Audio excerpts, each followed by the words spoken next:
Hi, Jeff Siegel here to take you through the week on HRTV. All eyes were on Zenyatta when she arrived at Churchill Downs, and the question became, what strategy would Mike Smith use in the Classic? There's a look at Zenyatta. She made it out to the track this morning, just stretching out her legs. She leaves from post 8, and as we know, Jeff, post position really means little to nothing to a mare like this with the type of running style she has. She was down inside last year, and I thought maybe that would be a negative for her because she'd be inside and have to maneuver to the outside. Turns out she never went outside. She just kind of sat in there and came through when it needed to, and she did usually, in most of her races, she does rally wide because Mike figures why get her stopped, but I'm curious to see what his strategy is about the 3/8 pole, whether he wants to circle the field if he thinks he has enough horse, or maybe sits in there because maybe he doesn't. So it'll be a decision he's going to have to make going to the far turn. Well, let's find out from the folks out in Louisville. Kate and Braid are now standing by with Richard Migliori with what Jeff just said as far as right at the 3/8 pole. Where do you guys think that Zenyatta will be as far as the trip is concerned? Well, I think I'll ask the expert, the person who's actually been in the action, where you think he'll be. Well, obviously she's going to be devoid of early speed, and I just think Mike's going to pick the livest horse to follow, whether it's Blame or Looking at Lucky, whoever it may be at the 3.5, and pick his way from there. Now, you know, Richard, we talk a lot about her style, and granted she has that potent late kick to the wire, but she's a little bit keener on the racetrack than maybe I've seen her before, maybe because of the excitement or because of the training, honing her to that very precise moment on Saturday. But she gave Steve Willard a pretty hard time out there today. Yeah, I'm sure it's a confluence of things coming from the warmer temperatures in California, and it's pretty cool here at Churchill. The excitement in the air, the fact that, you know, John Sheriff's a master at getting a horse ready for a big day. She stayed on her left lead all the way around, but not always uncommon when you see a horse tough. You just kind of wanted to get around her safe. Yeah, I'm sure Steve didn't want to shake the bit in her mouth and get her any more keen. He was just going to let her be on whatever stride she was happy with. The Breeders' Cup Classic went off under the lights, and it was a thrilling finish between Big Z and Blame. There's the roar from the Churchill Downs crowd as the field is sent on their way, and Zenyatta is dead last. Zenyatta was slow into stride. She's got to be 5-6 lengths last as Zenyatta. They come past the stands first time round now, and First Dude is going on to lead Espoir City. Quality Road is right there on the inside, and Hainesfield a close-up 5th. On the outside of that comes Etched. Here's Looking at Lucky racing in the 6 spot, 7 off the leaders. The pace very solid early. Blame is taken back towards the rear. On the outside of that, we have Pearson Prince. In behind those two now, we drop back to Patio Prado, who's down at the rail. In tight was Fly Down. Musket Man is there. And Zenyatta is dead last. Mike Smith's asking her to pick it up a little, actually. Mike Smith doesn't want to be too far back. He's asking Zenyatta to pick it up. At this stage, Zenyatta's got to be a good 18-20 lengths off the leader. They go down the backstretch now in the Breeders' Cup Classic, and First Dude is the leader. Quality Road is ridden along at the rail. Hainesfield right there 3rd. Espoir City is 4th, and those 4 fly. It's a big gap of 7 back to Etched. Looking at Lucky is 10 lengths off the leaders. Blame down at the rail. In behind Blame now we have Musket Man, who's still far back with Patio Prado. In behind that we have Fly Down, and Zenyatta is dead last. Zenyatta is last. Mike Smith trying to find somewhere to run. They bunching up at the top of the lane now, though. Hainesfield, Espoir City's running a huge one as well. Looking at Lucky. Here comes Looking at Lucky. Etched is in there. Zenyatta now hooking to the grandstand side, and Zenyatta is now coming with her run. Looking at Lucky. Blame. Blame on the inside. Blame gets the lead. Zenyatta on the outside. Looking at Lucky. Blame. Zenyatta. Zenyatta. Zenyatta is flying. Blame trying to hold on. Blame. And Zenyatta. Blame has won it ahead. Zenyatta ran her heart out, but had to settle for second. He responded really, really well. You know, my hat's off to Blame. I mean, he ran an incredible race. He didn't fold, and I needed him to fold just a little bit, but he didn't. He hung in tough, and when I got her out, like I said, it was a gallant effort on her part. She made up a whole lot of ground, and to only come up a nose short, it's pretty tough to swallow. you know, it was just a wall of horses, so I couldn't let her pick it up quite like I wanted to. I mean, I guess I could have swung out and maybe done it, but then I was going to be way out wide and then have to commit myself to staying wide at that point. And after the sluggish start and the way she handled the first part of the race, I truly felt that I needed to cut some corners somewhere, so that's what I try to do. She's my everything, you know. She's just amazing, and I just wish I would have been in the race a little earlier, because I think the outcome would have certainly been different. It hurts more than I could explain. Just because it was my fault. She should have won. It ain't hers. I thought the battle for Horse of the Year was fought about a half hour ago, and Blame won it. And I mean, she's a great horse, Zenyatta is, but she had her shot to get by him, and she didn't do it. So I don't think you can vote for her. And I don't know who else you could vote for. I mean, he's won 3 Grade 1s. He's taken his show on the road. He's done everything that's been asked of him, and I can't believe that he wouldn't be Horse of the Year. We've had a great year. We've run against the best all year long. We've shipped around. We've done what we've asked of us. We obviously beat the best. We didn't beat her by much, but we did beat her. So I'm sure there'll be plenty to talk about from here on out whenever they vote. I don't even know that either. So I'm not going to worry about that. We know we have, and the chips are just going to fall. Peyton Brader checked in at Churchill Downs to give us an update on Zenyatta after the Breeders' Cup Classic loss. They've been very upbeat. They've been very positive. I think there's some relief as well that she's at least done racing and has, is sound and is healthy and is happy. And they're still just soaking it in, talking to the fans and hearing about how much she's meant to people. And, Dottie Sheriff's told me a story as well. Apparently a group of teachers from Canada, and there's one in particular teacher that is suffering from cancer, and that Zenyatta's been kind of the bright spot for them all along. And in that process, John offered to put her name on the bridle of Zenyatta when she ran so that that teacher would be able to ride along with her. So it's amazing how just moved everybody is by this horse.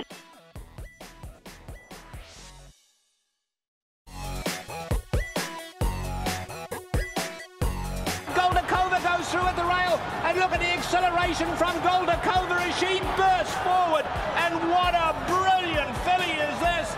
Goldakova in an awesome effort, outrun Kempteville to win it well. Goldakova's going to have to switch out a little. She does so though, coming with a late run, just enough humour, but Goldakova is just scintillating. Goldakova is something special. Goldakova and Olivia Pallier win it again. Fanny Salmon followed Goldakova throughout her career, and as she was poised to make history, her training and stature remained status quo. Goldakova, Freddie's been saying all along, there's nothing new I can tell you. She's great, she's traveled great, she's been training great. It's like being in a soap opera. You're just waiting for something wrong to happen. So far, so good, nothing's happened. And look at her. She just stretched her legs and opened her lungs a little bit yesterday. She always looks like that when she runs. They let her train herself, basically. She knows what to do. She's quite territorial. She's a very strong-willed mare. Very different from Zenyatta in the sense that you won't come to her looking for a kiss in the neck, which Zenyatta might do, even if she doesn't know you. Goldakova, she tolerates you, she likes you to look at her, but do it from a distance. Don't think she's getting the headlines that she deserves because of what Zenyatta is trying to accomplish, but still, Goldakova looking for Breeders' Cup history, much like Lure, who is looking to win 3 consecutive Breeders' Cup miles here at Churchill. He was denied in '94. That'll be Goldakova's mission this afternoon.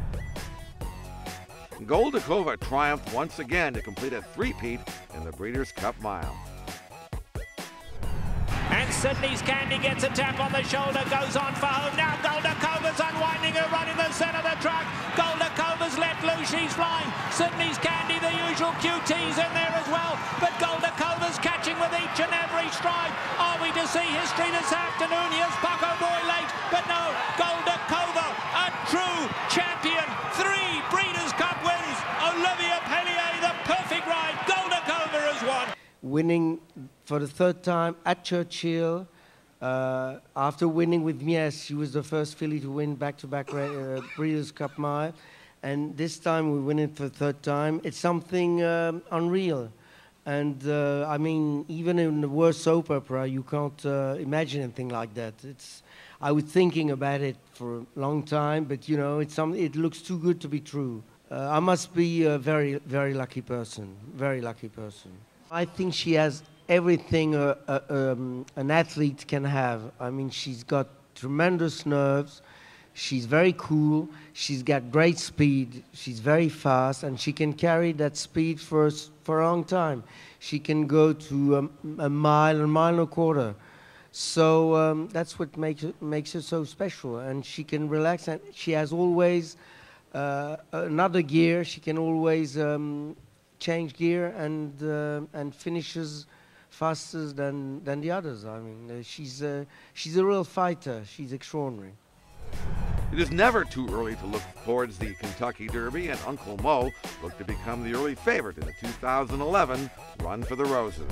Uncle Mo, this horse has just done everything to impress everyone, but much like the horse that we'll be talking about in just a second, Gary, there is questions with his pedigree, but you seem to think that he will outrun his pedigree. Well, I don't have a problem with this pedigree any whatsoever. I was fortunate enough to ride his daddy, Indian Charlie. There was no doubt in my mind he could get a mile and a quarter. He's only going a mile and a 16th. Uncle Mo is, and he's perfect in only 2 starts, but he's beyond his years and the experience that he's shown so far. He's already won going a 1-turn mile. I don't think the 2 turns will be a problem. I love where he's drawn as well. There's no speed drawn to this outside. So Johnny V can kind of pick a spot, no pressure, and just move when he wants to move. Uncle Mo is let loose, and look at him stride away. Uncle Mo, big. He's opening up. Boys on Toscanova is second, but this is an overwhelming performance by Uncle Mo, the son of Indian Charlie. John Velasquez just got to point him in the right direction, takes a look back. Uncle Mo, superb in the juvenile. So many kids growing up want to be baseball players and want to be, you know, football players, and I just wanted to own a special horse. Have you allowed yourself to dream yet about the Kentucky Derby?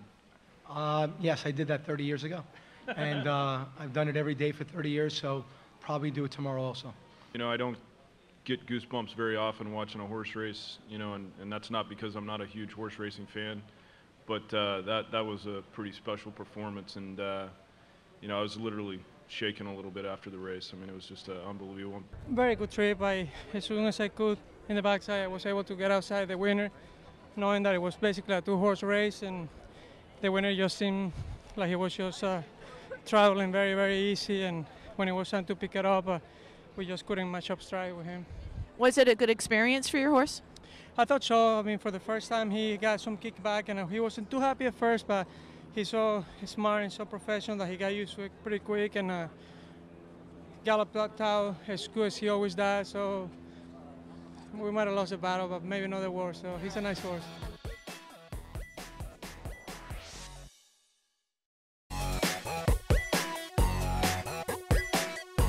Time for a bullet drill, and we've seen workouts, all these best of the best throwing bullet works in the morning. Siegel, I'm asking you for a bullet drill now. All right. Give me the lowest priced winner, Breeders' Cup Friday or Saturday.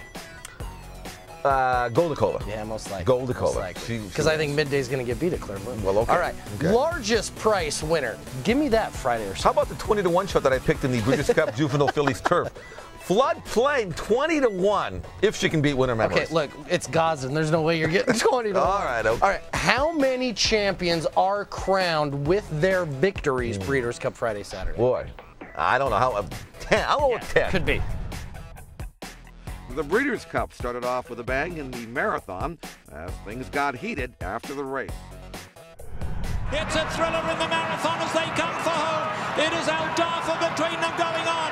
Aldafa a narrow leader from Prince Will.I.am, but it is going to be Aldafa to take the marathon. Aldafa stays all day to win by 2. Prince Will.I.am was second. Gabriel's Hill finished up third. Well, what happened after the race actually was just as more interesting than this. You can see what happens though. Prince Will.I.am veers out. From what I could see, there was terribly careless riding on Castellanos' part. I really think that he switched lanes without looking over his shoulder to see who was there.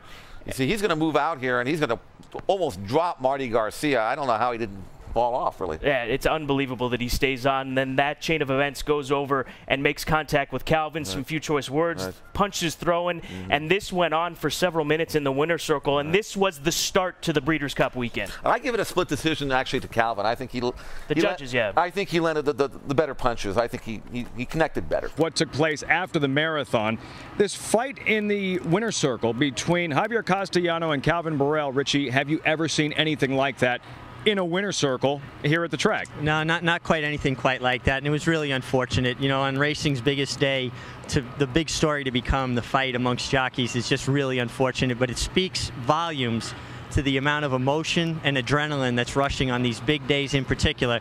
And when something goes wrong in a race, obviously sometimes it spills over. It's just unfortunate it was so public.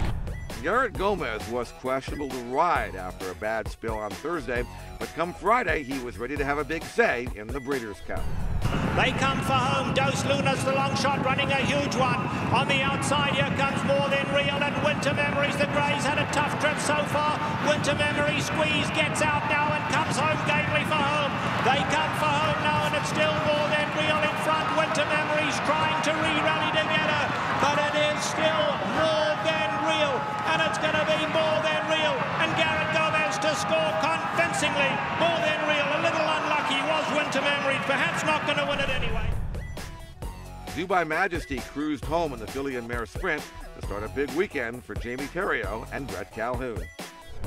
They are homeward bound. Gabby's Golden Girl gives way now. Down the center, Dubai Majesty strikes the front and opens up Champagne Doro. Switches trying to get involved late as well. They come for home here, and it's all Dubai Majesty.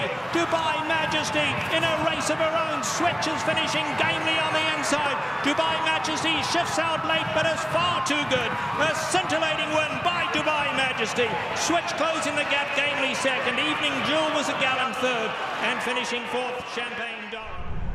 She's a very fun horse to train. She's been consistent for us on all surfaces.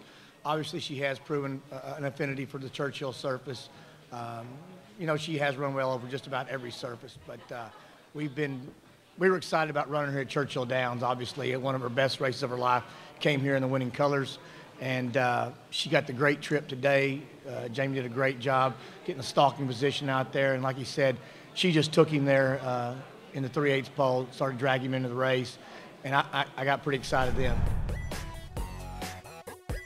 Awesome Feather had an awesome performance in the Breeders' Cup Juvenile Fillies. Into a two-horse race, All Heat Lightning along the inside. Up alongside comes Awesome Feather. They are head and head with an eighth of a mile to go. All Heat Lightning and Johnny Velasquez at the rail. Awesome Feather and Jeffrey Sanchez. Now it is Awesome Feather gaining the advantage as they come past the 16. And Awesome Feather's pulling clear late. And Awesome Feather has won the juvenile fillies. Awesome Feather to All Heat Lightning. Delightful Mary finished third, and Believe in AP came on for fourth. Sure to Count shocked defending champion Midday in the filly and mare turf under the lights. A Bunchfield comes to the top of the lane. Plumania the leader. Now a Claire de Lune though, and a Claire de Lune is going well. A Claire de Lune strikes the front. Harmonious, Red Desire, Red Cap, Midday in the white sleeves looking to get out, is in tight. Midday's got to try to pick it up. Down the center of the track, Kiatana's running a huge one. Red Desire, Claire de Lune, Midday on the inside running on. Shared Account out of nowhere. Here by Eve out of nowhere. Any one of a half dozen can win it. Shared Account on the inside and Midday. On the outside of those two comes Kiatana. Shared Account in a driving finish is outrun Midday. This filly, this has always been the goal for this filly. But, you know, I thought to write her off of a one disappointing race was very unfair, to be honest. It was very soft that day. The filly really doesn't want to be on the lead. So we felt with different situation that things would be fine. And I thought the turf course was in great shape. And, you know, Edgar just rode a beautiful race. The only thing was, the last thing I told him was to try and stay off the rail because I thought it was a little soft. And I was worried about that. Unrivaled Belle returned to Churchill, where yet again she cruised home, beating a heavy favorite in the Ladies' Classic. Cantasorvo and Unrivaled Belle telling them you're going to have to come and catch me to win it. Here comes Havard de Grace. Havard de Grace running a huge one in the center. A Coma along the inside, and here's Blind Luck. And Blind Luck is coming like an express train on the outside. Unrivaled Belle digs deep, finds more. Blind Luck is closing the gap with with each and every stride. Having a Grace in there as well. But it's Unrivaled Bell coming home to score. And it is going to be Unrivaled Bell. And can DeSormo take the Ladies Classic in a huge performance. What she surprised me most of all today was the way she sat behind horses like a European horse and just turned off. I wasn't certain whether I had horse or not, but I wasn't going to worry about it. We had a long way to go. And I figured it was time to let her, you know, at least engage, not go like she did, but at least engage. And I presented her, peeled her out around the half-mile pole, and she didn't exactly jump into the bridle. I left her alone, and about 50 yards after that, she started pulling. So I let her cruise out, and next thing I knew, I was blowing by him, and I had her in restraint, I thought. And I kept her withheld until about the 3/16th pole. And, man, when I turned her loose, she skipped 4th and 5th. She went straight to 7th gear and just flattened out, took off, and really had to turn a foot like a grass horse. I was very, very surprised. Pluck gave Gomez and Fletcher another victory in the juvenile turf. Homeward bound Madman Diaries has run a big one. Band is right up alongside of that. Sold out. Now here comes Pluck out of the clouds. And Pluck looking like he just jumped in at the quarter pole. And Pluck from last to first, winning it in a canter. Pluck and Garrett Gomez have taken the juvenile on the turf. There was no drama for Big Drama as he sprinted home for the win in the Breeders' Cup Sprint. Big Drama the one to catch. Big Drama is clear. Warriors Reward down the centre is coming home gamely. Amazing Destiny running a big one. Smiling Tiger and running on late as Wisedown. But it's Big Drama digging deep and finding more. Big Drama in front to Amazing Destiny. Big Drama will win it. Big Drama has won the sprint. Chamberlain Bridge put the Terrio-Calhoun combo back in the winner's circle, winning the Breeders' Cup Turf Sprint. Silver Timber, Waveline starting a late run, Unzip Me on the inside. They come for home now. Bridgetown on the outside gets the lead from Central City. Unzip Me's coming home late. Chamberlain Bridge on the outside. Chamberlain Bridge coming flying in the white breakers. Chamberlain Bridge has mowed them all down, and Chamberlain Bridge has won the sprint. Dakota Phone closed fast down the stretch to knock off Morning Line in the dirt mile. Vineyard Haven, Cool Coleman with a late run on the extreme outside as well. And here comes Dakota Phone out of the clouds. Dakota Phone, Morning Line, Dakota Phone, Morning Line, Cool Coleman, Gallego coming late. Gallego comes between them on the inside. Morning Line, Dakota Phone hit it together. Very, very close. With the Morning Line favorite scratched, the Breeders' Cup Turf became a wide-open race. Debussy on the inside, not doing enough. Here's Dangerous Midge on the outside. Beckerman did not go on, but Dangerous Midge did. And it's going to be Dangerous Midge and Frankie Dettori to take it. Dangerous Midge, just under 2. That's all for this week on HRTV Rewind. Here's a look at what's coming up next week.